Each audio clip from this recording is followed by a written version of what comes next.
This episode of Dialogues with Creators could be referred to as meta. It's an example of itself. It's a podcast about podcasts and podcasting. We will be talking with Amanda Triplett of Dalton, Georgia, a high school educator and founder of a nonprofit that teaches people of all ages about the value and fun of podcasting. Stay tuned.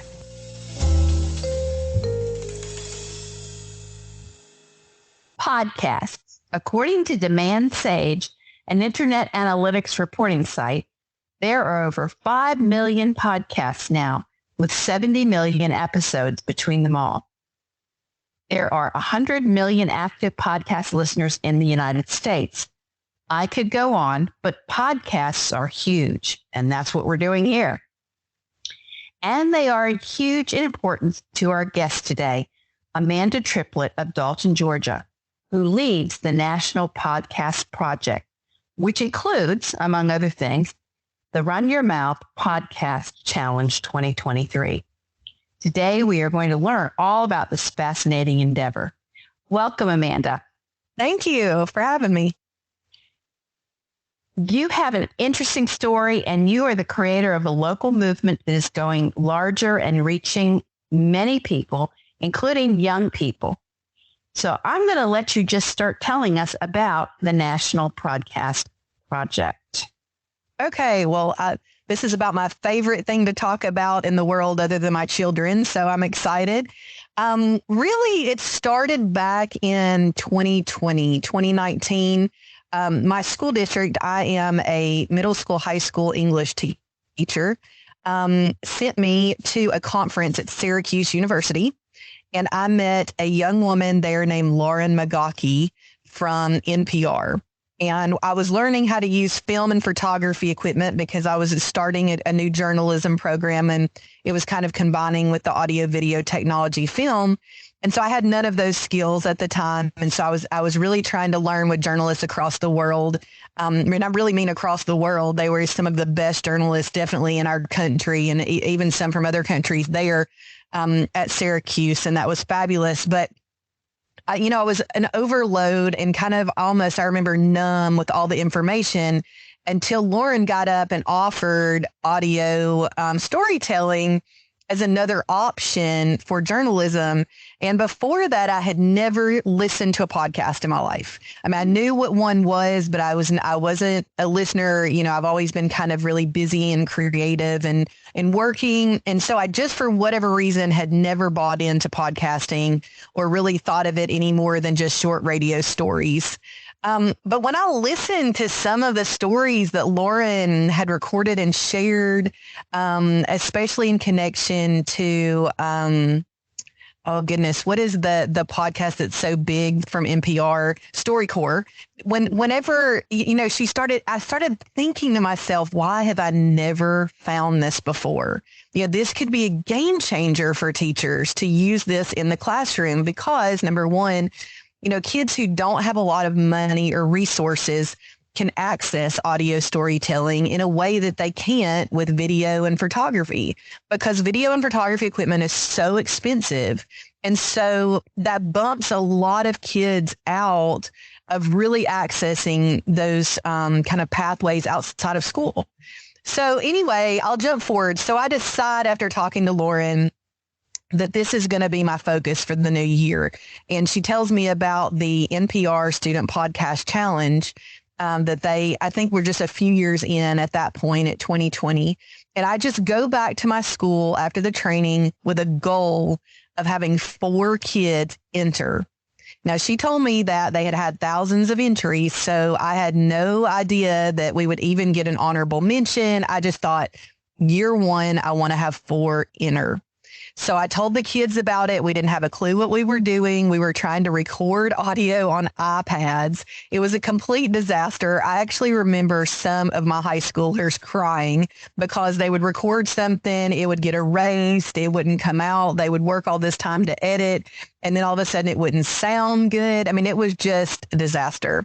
But there was a lot of excitement around it. I remember just thinking to myself, wow, kids do not get this excited about writing an essay or about doing research for a paper, And so even though it was really tough that first year, it clicked with me that the engagement of kids, and not just kids who've done well in school, but kids who maybe have special, education needs, or they have language barriers like ELL students, because when you record on a microphone, nobody sees your face. So that also gives some anonymity to kids who are not really ready to be connected to their story yet in such a public way. So year one, we got those 4 podcasts in the middle of the pandemic. And lo and behold, I get a phone call that first year that one of my students had won top 10 in the NPR Student Podcast Challenge. No. And I thought it was a joke. I remember laughing whenever the call came. And then I realized that they really were awarding my student top 10. It was a podcast called Toxic Masculinity, by a young man named Ellis Stevens, who's now at Dalton High School, one of our local high schools. He's really proud of it. And, we learned so much from him because, he had to re-record his podcast multiple times. And honestly, if he had not found that quick success, in that big national competition, I don't know if the rest of the dominoes would have fallen the way they have. So I always go back to 2 people. I basically Lauren McGawkey for helping me find it. And another young woman who is in our local community, Deanna Mathis from Shaw Industries, because we reached out to her and said, hey, we want to try this. Can you give us some money to get some podcasting equipment? And she responded. And that was wonderful because she just believed in giving our kids a chance to share their story. She came into our classroom and talked to them about her story, as the community outreach director at Shaw. So that was big. That was year one. After Ellis won, though, we thought to ourselves like, well, goodness, the people in our community have just as great as stories to share as those from NPR. And so we decided, why don't we start our own competition? There's only one out there that we could find. There was not others because we wanted to try to, enter other competitions and connect with other groups, but there wasn't anyone. And so we immediately were, thinking, well, why don't we just start our own? And so there was some discussion about, well, what will we call this? And I remember that first group of kids, they're my current, let's see, my 6th graders now then were my current 9th graders. And that's the group of kids, this one little group that they said they wanted to call it Speak Up Whitfield because there's always been a big divide in our community between the county schools and the city schools. And if we called it Speak Up Dalton, that would not show what we have in common because we all live in Whitfield County together. And so it was really important. We talked about that this might be a project that could really bridge that gap that's been there for years and years. And it could bring students and teachers together to share stories. And so Speak Up Whitfield was created. The first year we did it was in 2021, and we had 4 schools and 41 podcasts submitted to our competition. Okay. Yeah, I think anybody can tell you are excited about this, and I love it because your excitement will come through vocally in this podcast about podcasts. Now, I'm going to follow up some questions here. So you mentioned the age of these students. They were in the 6th grade when they were submitting these? Yes, the group that helped plan the competition were my current 6th graders when it was Dalton Middle School. And so I had 6th, 7th, and 8th, and Ellis was one of my older students, but my 6th graders were the ones that really came up with the idea that we should start our own competition. Okay. So when Ellis and his colleagues, they were in 8th grade or 6th to 8th grade? Yes, they were in 7th. Right now they're in 10th grade, that group. So were the other people in the NPR challenge younger people like that? Well, they have two categories. Well, actually, now they have three categories. They have a middle school, a high school, and a college. Okay. Excellent. All right. That's amazing. That is just, you must have really lit a fire under them to get them to do that well. And I think that one of the questions when we talked earlier is maybe you can talk about like what Ellis's, since he did it on toxic masculinity, can you give us a sense of what he actually did, its length, its content, that kind of thing? Well, NPR requires podcasts to be 3 to 8 minutes for their competition. And so we've modeled Speak Up Whitfield after that in some ways. Because really, if you can say more with less, that's a really important skill for kids to have. And so a lot of times they'll have 20, 30 minutes of footage that they'll have to edit down to 7 or 8 minutes. I think that many of the kids from my program choose social justice issues because my class kind of lends itself to discuss what we want to change in the world. But now that Speak Up Whitfield has grown, I mean, this year we had 148 podcasts from 14 different schools 2 years later. Now we're seeing a lot of like science and math topics too that are really cool. This year, one of the best ones was about why plants are important. And so I see that some of the STEM schools, like we saw another podcast from an elementary student that talked about the difference between WNBA and NBA salaries and how that not only do we see this in female sports, that they're not treated equally to males, but also we see this across other job fields. And this was a fourth grader who was doing this. She's a basketball player. So, I mean, we are seeing what started off as more of kind of like social topics are now moving into more career and science of focus too. So I'm happy to see that because I think our science and math teachers do need to use podcasting in their classrooms. It's a great way for them to teach research skills and interview skills and kind of document material and synthesize material in a new way. So I'm excited about that. That's neat. That you got that big of a input of 148 young people doing this. So when they do it, they get a lot of interviews and they get a lot of footage and sound basically, and then they do the editing. Yes. So it is much about the editing than it is going to get the interviews as well. Yes.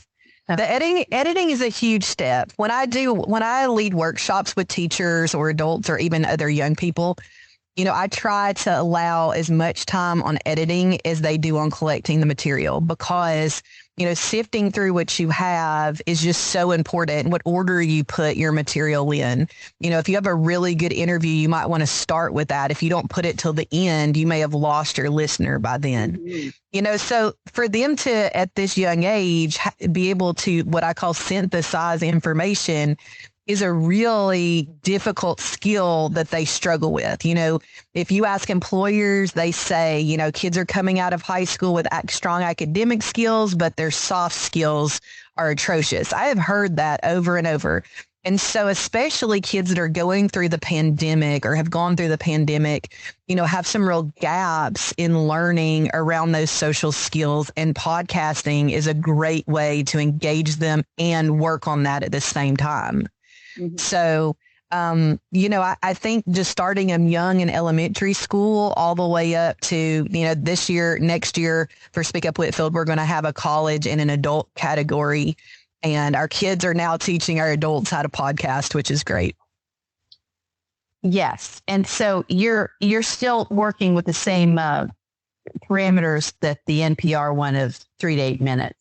Yes. We usually encourage students to go in the 5 to 8 minute category because a lot of times at 3 minutes, you can't really, prove your point, or what I call make a call for action. I really want my students to ask the listener to think differently about something, or to change behavior, or to, use information in a new way. And I think if you only have 3 minutes, making your point and then also making that call for action is really tough. Right.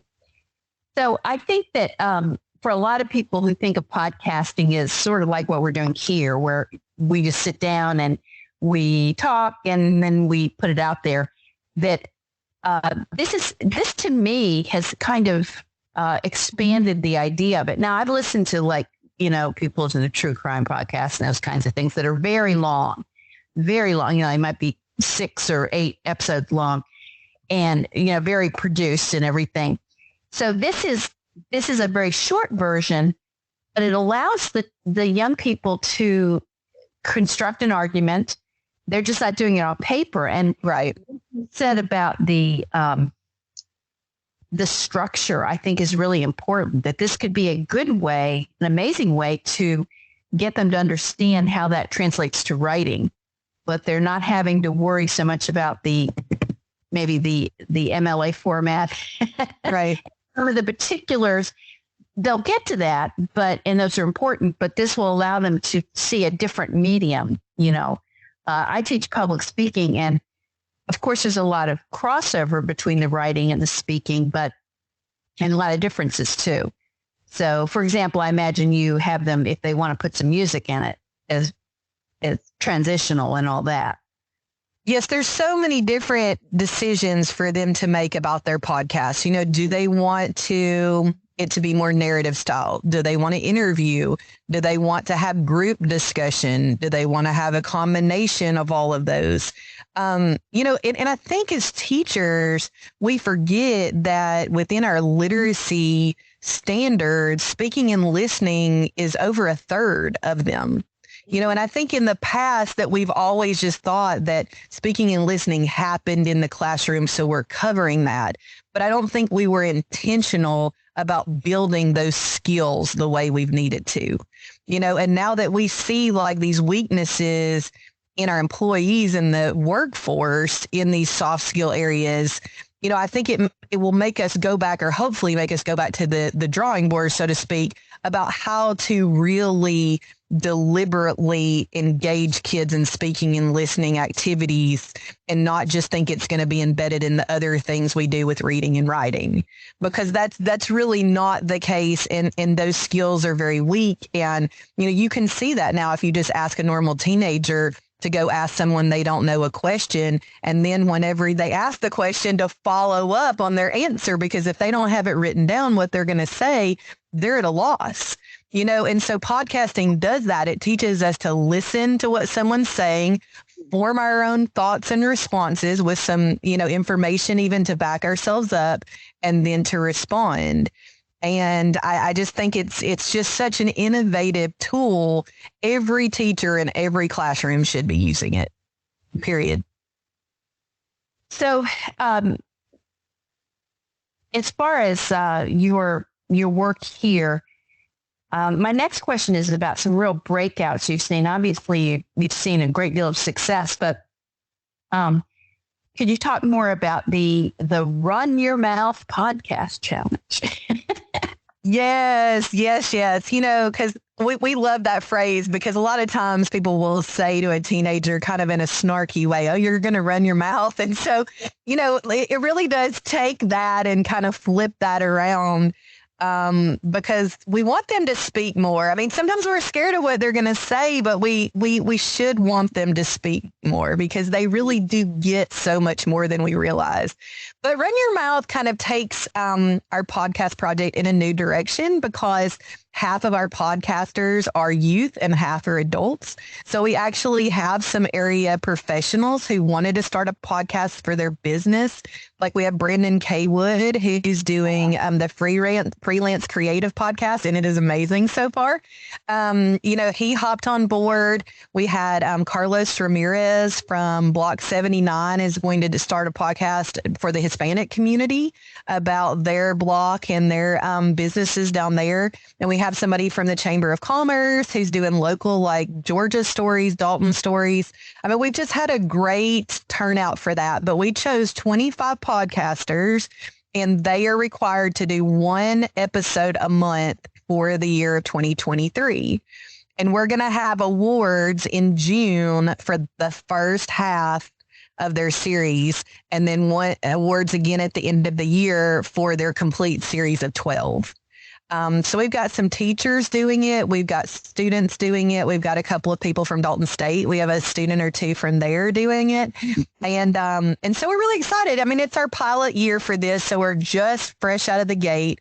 So I think people are having a difficult time kind of figuring out where they're going to go to record, how do they want to set their podcast up? I mean, adults are not that different than kids. They've got to figure out the process too. Mm-hmm. Yes, I can imagine for some folks that the technical aspect of it would be a challenge. Are any of them doing it themselves, or are they getting someone to help them, or are they allowed to do that? No, I think everybody's doing it themselves, but I mean, that is a big part of this too, is kind of the way different groups of people cross over, for this project. Like we've kind of incorporated like panel discussions. I mean, we had a panel discussion for African American History Month. We had one for Hispanic Heritage Month with Shaw, another one with the Emory Center.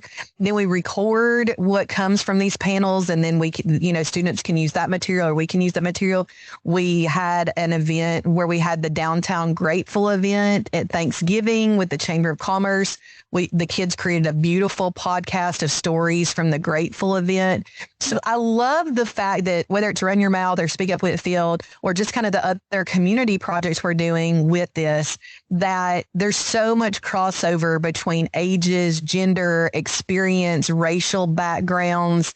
It really is bringing people together through stories. And our kids get to be leaders in doing that. So I think they find real purpose in like documenting those stories, because people can listen to those 50, 100 years from now when they're gone. It's something, also an artifact that will kind of hold on to the time and the things that are happening in our community now. Are these publicly available now?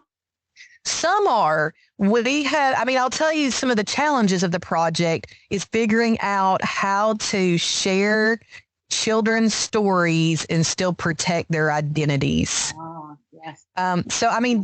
We've been meeting with an attorney about it, because we definitely always want to be safe and make sure, like one of the things we're telling our kids is do not use last names if you're under 18. If you're over 18, that's fine. But if you're under 18, we should not hear your last name. And so that's just one of those things that we're trying to work on, because as you're putting your material out as a creative to, our community, the nation, the world, we also are working on some of those safety technical issues too, so that students do know how to be safe. Okay. So that's to say then that they're not publicly available right now. They will. The winners of the Speak Up Whitfield competition this year will be available on our website. And so those podcasts will have been vetted, and we had 24 judges, and so they've gone through them very well. And after our April 14th event at the Link Theater, where all of the awards are given, a big event. All the 14 schools come together. It's just beautiful. Kids speak, they perform. It's just fabulous. We grew out of the Creative Arts Guild, which was our first year place, but yeah, and we may grow out of the Link. I mean, it's working now. But anyway, after that, those winning podcasts will be published on our website. Oh, okay. Okay, very good. So you talked about one of the challenges being the legal aspect and the protection of the children's identities and such. Any other challenges you've had?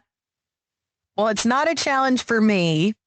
I will say I love allowing kids to speak, but I think it has been a concern that, kids are allowed to speak about whatever they want to. And so finding that line between talking to kids about, hey, you're putting this material out for an audience, you may not want to say that about your grandmother, Okay. Versus, I mean, and that does happen. You know, you have a teenager who's 14, 15 years old who's gotten grounded by their grandmother for, I don't know, staying on their cell phone too late. And I mean, you know, podcasting's a perfect opportunity to just talk about how they feel about that. You know, and so those are some of the things that as teachers, you know, we're trying to train our teachers. How do you talk to your students about what they share, what they don't share, how it is shared, you know, what the purpose is, again, what you want from your listener, those kinds of things. You know, and we try to choose really diverse judges who are going to be, you know, open to lots of different thoughts, because you know, you get an array of topics from kids about what they think and, you know, where they stand on an issue. And, you know, we talk to them about, you know, being able to be respectful about how you say something that should never be an attack on any person or a group of people. And I think most of the time our kids have done great with that. But I do think, you know, as you're talking about a concern moving forward, as we move out of our region, you know, we're starting to have people in Atlanta interested, Chattanooga interested. You know, we've got a group in New York that's interested, another group in Ohio. I mean, pretty soon we'll be moving to a national audience. You know, having your teachers vet those podcasts and really be on the same page about that is going to be important. Mm-hmm. So, you know, so far we've talked about the creativity that's involved in podcasting. Have you created podcasts? I have. I want you to know that the very first one I created, though, my kids tore it apart. Oh, okay.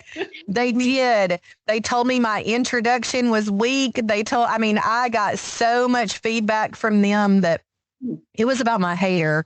You can't see me because we're, you know, talking, but I have red hair, bright red hair.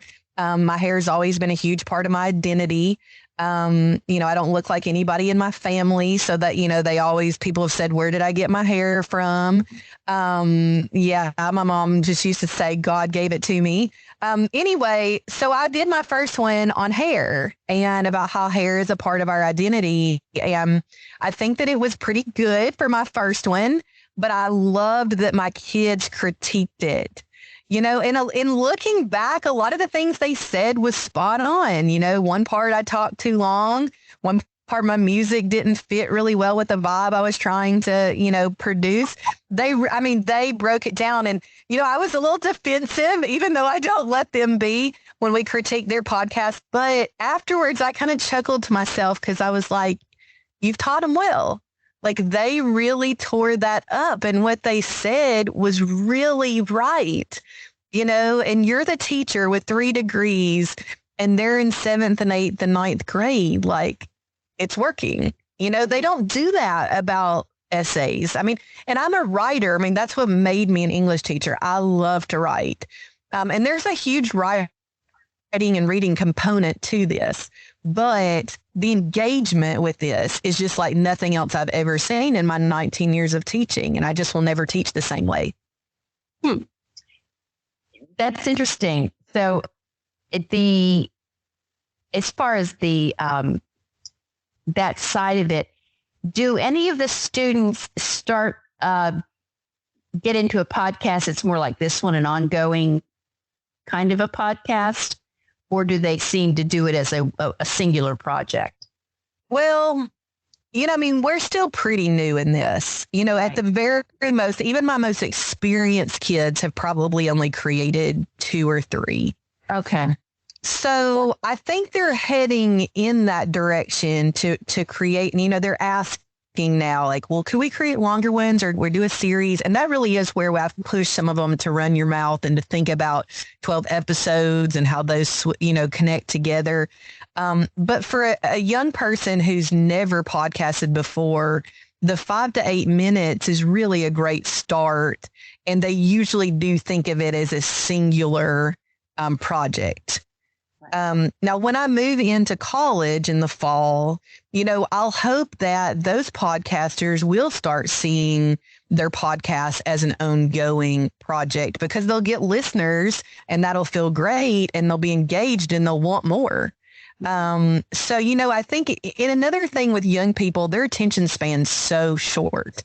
there's great things about that because, they pack everything they can in those 8 minutes. The bad thing about it is it would have to be a fabulous podcast to keep an 8th grader entertained for more than probably 10, 12 minutes. Mm-hmm. It just would. Okay.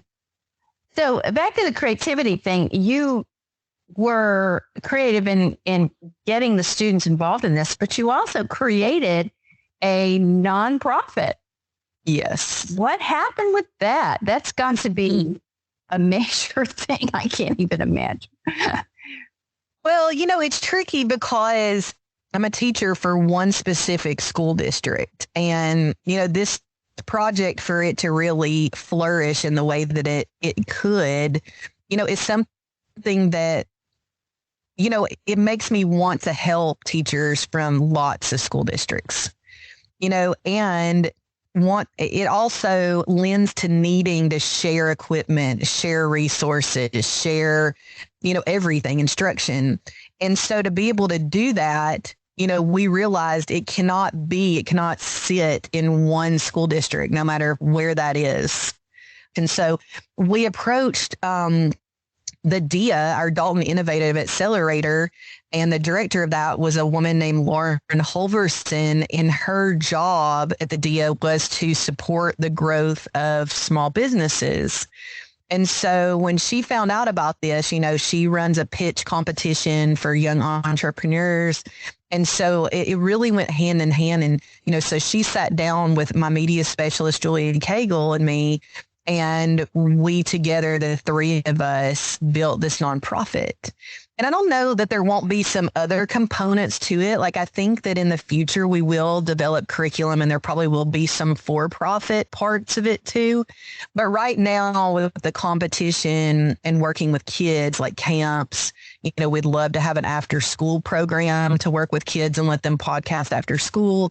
All of that seemed nonprofit to us. So and that happened in November of last year, and we were ecstatic. Mm-hmm. What was most surprising to you about starting a nonprofit? Oh, goodness. What was the most surprising to me? I would just say how many different things you have to do. I kind of go 110% from the moment my eyes wake up till the moment I crash out in bed at night. But especially starting one, there's so many details and components to different things. And there's only you and maybe one or two other people. And we have this really good board starting to form, but we're not in a place yet where people kind of know what they're doing or what they're in charge of. So I feel like Julia, Lauren, and I are really just, going 90 to nothing, trying to get everything going. And another thing that's kind of been interesting is that whole statement, like, you build it and they will come. That's really true.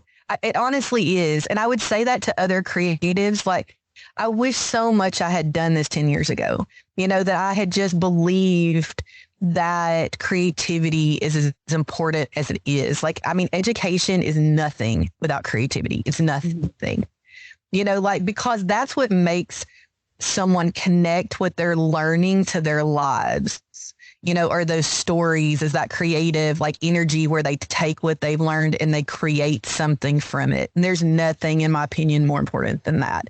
And I just wish as an educator, I would have had the mindset 10 years ago that I have now, because, no matter what roadblocks I come up against, I know this works with kids.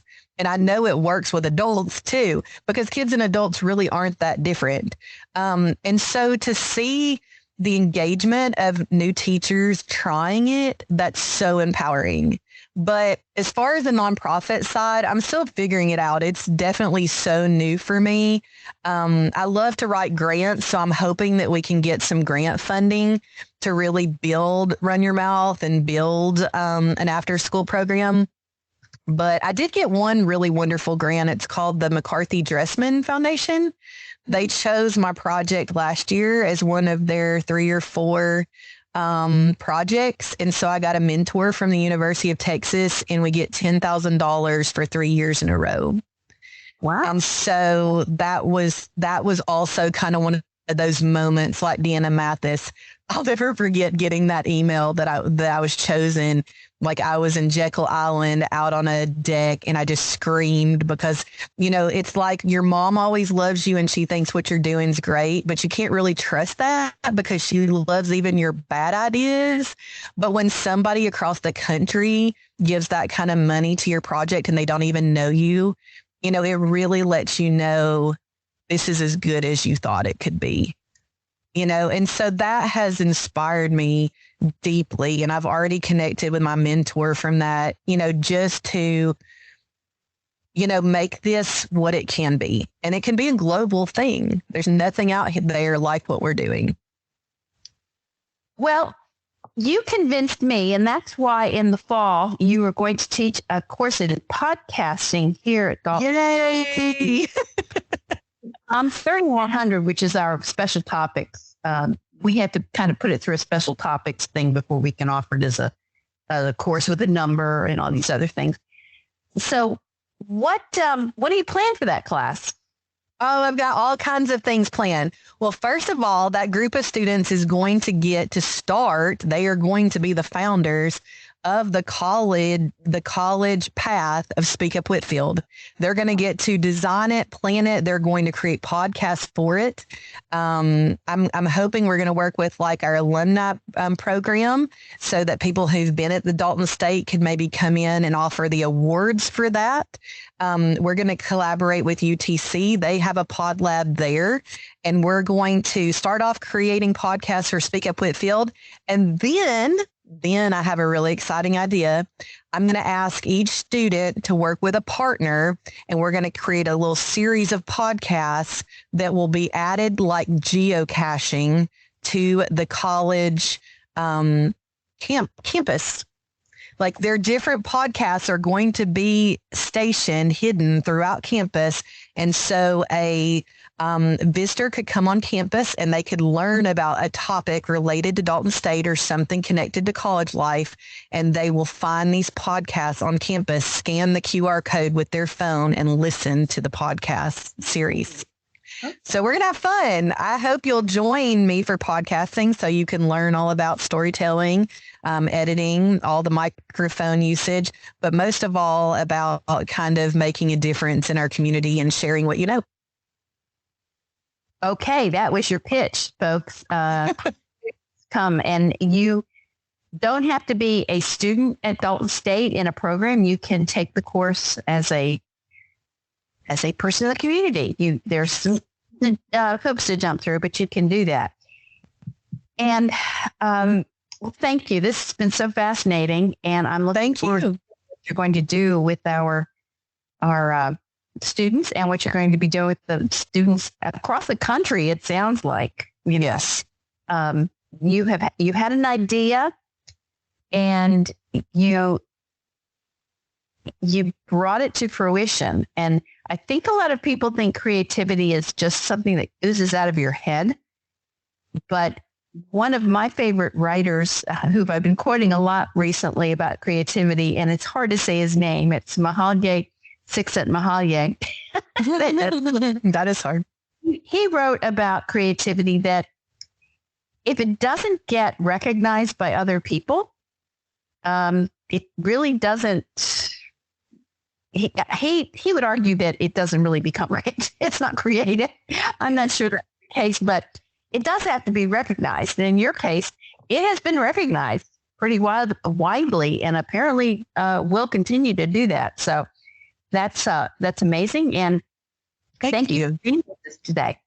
Yes. Join podcasting in some way or another, because I think being a listener and being a podcaster, it's like a beautiful dance of storytelling. And until you know about it, you've just missed out. Thank you, Amanda. Thank you.